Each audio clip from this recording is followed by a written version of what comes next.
Professeur Didier Raoult, pouvez-vous nous préciser où on en est dans la corrélation vaccin et nombre de cas Covid ? Vous voyez quand même, là, les données que je conseille à tout le monde d'aller regarder, montrent que l'efficacité du vaccin dans le monde sur le contrôle de la maladie ou des maladies, je reviendrai là-dessus parce qu'il y a plusieurs histoires à la fois, n'est pas convaincant en dépit du fait que, vous voyez, on a fait près de 10 milliards de doses et qu'il y a plus de cas que jamais. Donc, si vous voulez, pour expliquer que ça contrôle la maladie, c'est un peu complexe. Et d'ailleurs, est arrivé, alors bien sûr, on a la même chose en France, vous voyez, en France, pareil, donc on n'arrête pas de vacciner, et puis il y a de plus en plus de cas, et les malheureux en Israël, qui étaient, tout le monde disait, écoutez, c'est le meilleur exemple au monde de la vaccination, vous voyez, ils en sont à la 4e vaccination, ils ont un pic, ils n'ont jamais eu autant de cas, plus que les cas qu'ils ont eu dans les 28 derniers jours, c'est 435 000 cas sur 1,7 million en tout.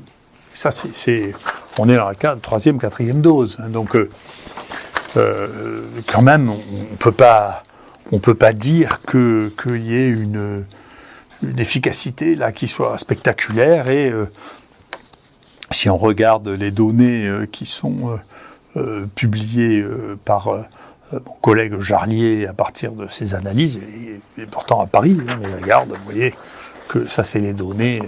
Augmentation spectaculaire en dépit du fait que on est vacciné d'une manière tout à fait extraordinaire en France. Donc sur le plan de la stratégie de mise en place de la vaccination, le gouvernement peut être content, on a beaucoup vacciné, mais le résultat sur l'épidémie n'est pas convaincant.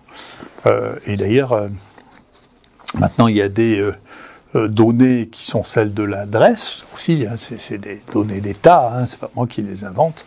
Vous voyez que là, vous voyez le nombre de patients non vaccinés et vaccinés des cas positifs Covid, et vous voyez que les vaccinés finissent par être plus infectés que les non vaccinés quand même. Donc il y a quelque chose là qui se passe qui est pas très convaincant. Mais alors ce vaccin protège-t-il des formes graves ? C'est compliqué parce que c'est compliqué à évaluer parce qu'il y a plusieurs manières d'évaluer les choses. Là, il y a un très très bon travail qui vient de sortir, qui est dans les Public Health Écosse. Pour pas se limiter à ce que l'on voit en France, ce qui montre, vous voyez, alors un taux de vaccination tout à fait extraordinaire en fonction de l'âge, vous voyez, avec le nombre de gens qui ont eu une dose, 2 doses, 3 doses, vous voyez, donc beaucoup. Et dedans, ils font une analyse qui est une analyse qui est assez intéressante, qui est une analyse du risque relatif pour 100 000 personnes. D'accord, pour 100 000 personnes, combien il y a de gens qui sont infectés. Alors donc, sur celui-là, on dit, quand vous avez, et donc semaine après semaine, vous voyez, alors quand vous êtes non vacciné, le nombre de positifs, là, récemment, là, dans l'épisode de Omicron, vous voyez, est de 1000 pour 100 000 quand vous avez reçu aucun vaccin, 1500, un peu plus, pour 100 000 quand vous avez reçu une dose, ouais, 2897, donc plus de 2 fois plus quand vous avez reçu 2 doses, et 1755 si vous avez reçu 3 doses. Donc si vous voulez, déjà sur le nombre de cas, eux, dans leur étude épidémiologique, ils montrent que la protection vis-à-vis des cas est relativement modeste. Après, il y a l'hospitalisation. L'hospitalisation, si vous n'avez pas, là, vous voyez, c'est les différentes semaines. Donc, vous voyez que pour pas de vaccination, vous avez aux alentours de 60. Une dose, vous avez aux alentours de 60. 2 doses, vous avez maintenant 130 dans la dernière. Et puis, 3 doses, 14,82. Alors, il y a moins de doses 14,82, on va voir pourquoi. Et ça, c'est le nombre de morts, vous voyez, donc où il y a ici entre 1 et 7 morts par semaine par 100 000, ici entre 0,36 et 15 ou 17 par semaine, mais c'est pas radicalement différent. Là non plus, c'est pas radicalement différent. Et là, c'est différent. Mais c'est différent pour 3 doses. Pour 3 doses, moi, je suggère d'être très attentif parce que, vous voyez, dans les vaccins, ce qu'on a vu pour l'instant, c'est qu'il y a plus de cas dans les 15 jours ou 3 semaines qui suivent l'injection vaccinale, et puis il y a moins de cas, et puis ça revient comme les autres au bout de 3 mois, parce que la durée de la vaccination, on ne sait pas encore, hein, pour les boosters, on verra. Mais vous voyez, là, c'est pareil, ils font ce qu'on fait dans ces études, ce que moi je crois qu'il ne faut pas faire. Hein. Ils enlèvent les cas qui surviennent dans les 15 jours, ou dans les 3 semaines pour le premier, et dans les 15 jours pour le 3e booster. Ce qui veut dire que les gens qui viennent d'avoir un 3e booster, dans les 15 jours, se retrouvent dans 2 doses au lieu de 3 doses. Oui, et donc, il faudra un peu de temps, puisque c'est très récent, hein, les 3e injections, il faudra un peu de temps pour voir ce qu'est la vraie protection vis-à-vis des formes graves, des morts en tout cas, puisque c'est surtout sur les morts que pour l'instant on voit une différence, qui arrive toujours plus tard, de toute manière, c'est toujours un peu tardif, mais vous voyez que on ne peut pas être très impressionné pour l'instant pour les résultats de 2 doses, en tout cas, ça c'est très clair. Et pour 3 doses, on verra bien. Là aussi, vous voyez le marketing de ces vaccins disait qu'il y avait 99% de protection quand même. C'est pas raisonnable. Ça veut dire qu'on a sauté un certain nombre d'étapes qui ne nous ont pas permis de voir un certain nombre de choses, et que donc si on croit vraiment exactement tout ce que disent les gens qui mettent les choses sur le marché, si vous voulez, alors qu'une des parties n'est pas disponible pour analyse, eh bien, on a de mauvaises surprises. Et ce qui pose une question, d'ailleurs, c'est que je vois vis-à-vis d'une partie de la presse, si vous voulez, quand vous essayez d'être lucide, si vous voulez, le mot lucide finit par disparaître au profit de complotiste. Si vous êtes lucide, alors c'est que vous êtes complotiste. Mais on a le droit de ne pas croire au Père Noël. Hein. C'est pas obligé de croire au Père Noël. Donc moi, je le regrette. Sinon, j'aurais des cadeaux surprises à Noël. J'en ai pas.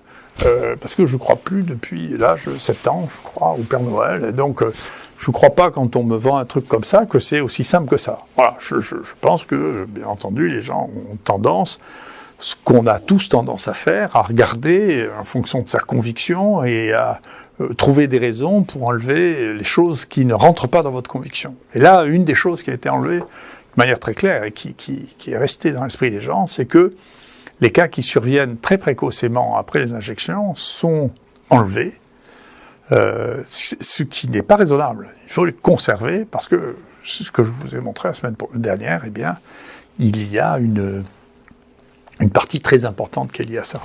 Et qu'est-ce qui fait cette discordance entre le discours et l'observation de la réalité, selon vous ?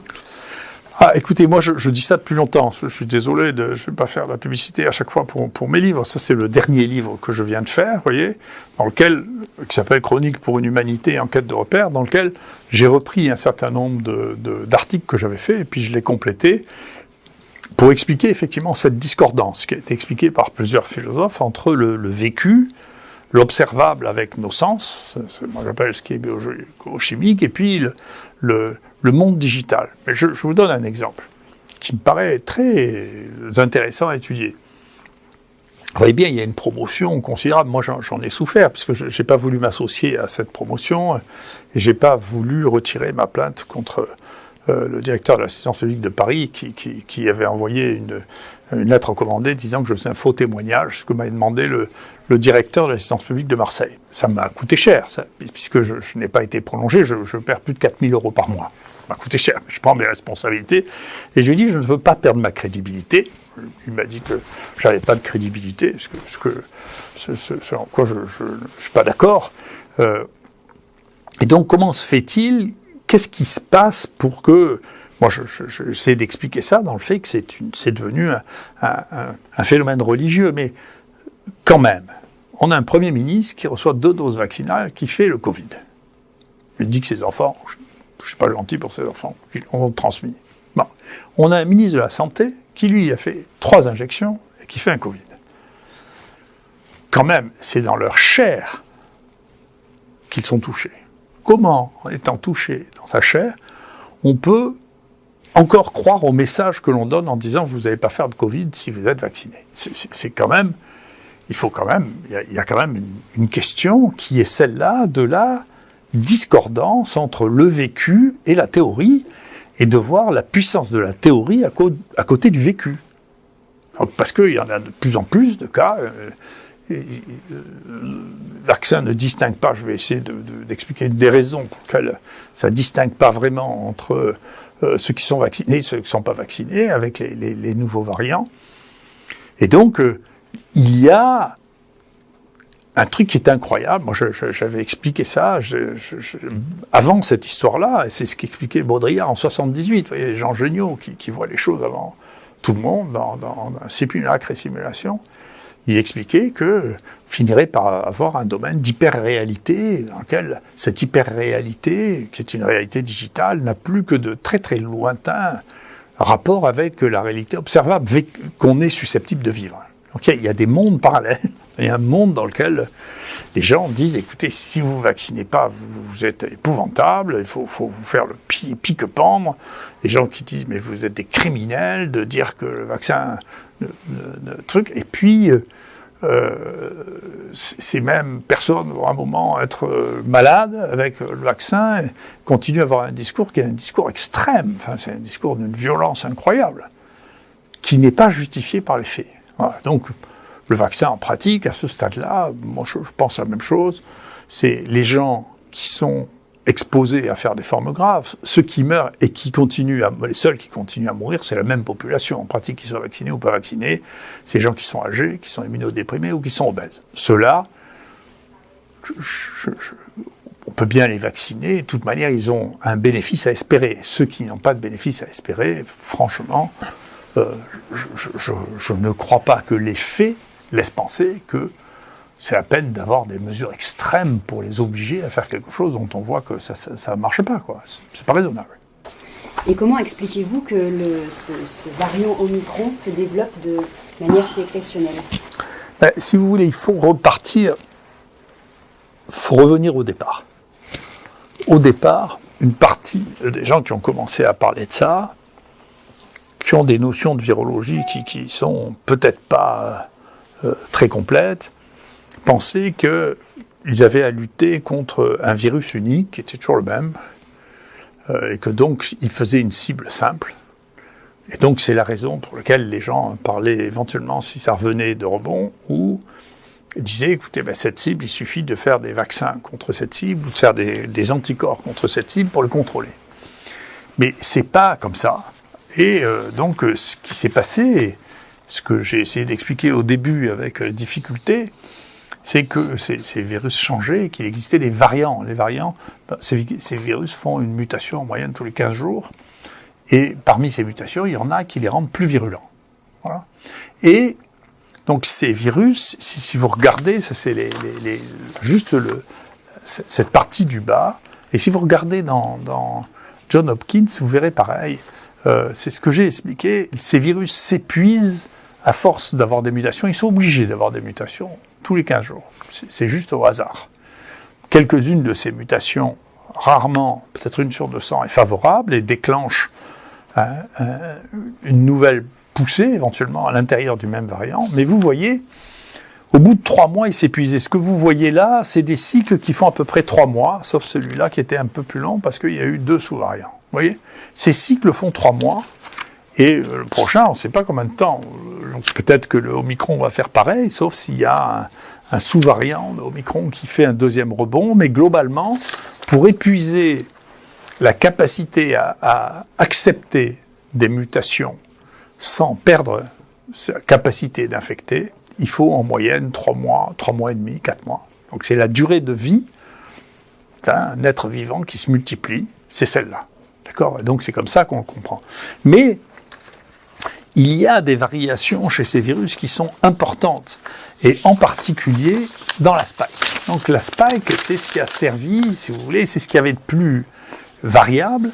Donc on a attribué à la spike du premier virus, celui de Wuhan, on lui a attribué toutes les fonctions qui faisaient qu'il était virulent, qu'il était actif. Et donc, on a fait des anticorps, qu'on appelle des anticorps monoclonaux, et on a fait des vaccins basés sur la spike. Mais les virus varient. Et en particulier, si vous mettez une pression sur la spike, bien entendu, dans cette zone-là, c'est cette zone-là qui va être sélectionnée comme étant la plus variable. Et donc, en utilisant un vaccin juste basé sur la spike, il y a une chance, quand vous en avez fait près de 10 milliards, que vous sélectionnez ceux qui échappent complètement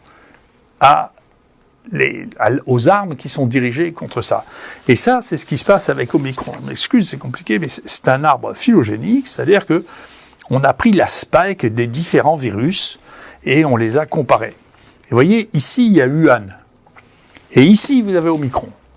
Et donc, si la protéine qui fait le spike a été basée sur ça, et vous voyez la distance qu'il y a là, c'est très loin. C'est pour ça que ça ne marche pas là-dessus. C'est pas mystérieux. Vous voyez, c'est compréhensible. Et vous voyez, c'est tellement loin le Omicron qu'on a quelque chose que l'on ne voyait pas à cette fréquence jusqu'à présent. Vous voyez que le delta était déjà relativement loin, donc il y avait quelques cas d'échappement avec le delta. Mais maintenant, ce qu'on voit, ce qui est relativement nouveau, c'est qu'il y a pas mal de personnes qui font des Omicron alors qu'ils ont fait un delta. Vous voyez ? Parce que le delta est encore plus loin que le Wuhan. Vous voyez que pour calculer la distance du delta, il faut faire l'aller et le retour. Vous voyez ? Donc c'est très loin. Et donc ça explique pourquoi il y a des gens qui ont fait cet été un delta et qui font maintenant un Omicron. Donc vous imaginez avec une infection naturelle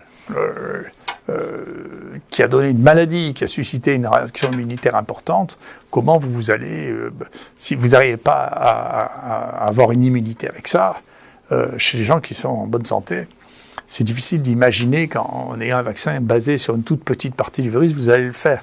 Et donc ici, c'est une autre représentation. Vous voyez, c'est les mutations qui changent la protéine et sa forme de la spike, si vous voulez. Vous voyez en bleu, c'est les Omicron. Vous voyez le nombre d'acides aminés qui a été changé par rapport à la base qui est le Wuhan. Donc vous comprenez bien que si vous avez tellement de changements, un vaccin qui est basé là-dessus ne peut pas marcher contre ça.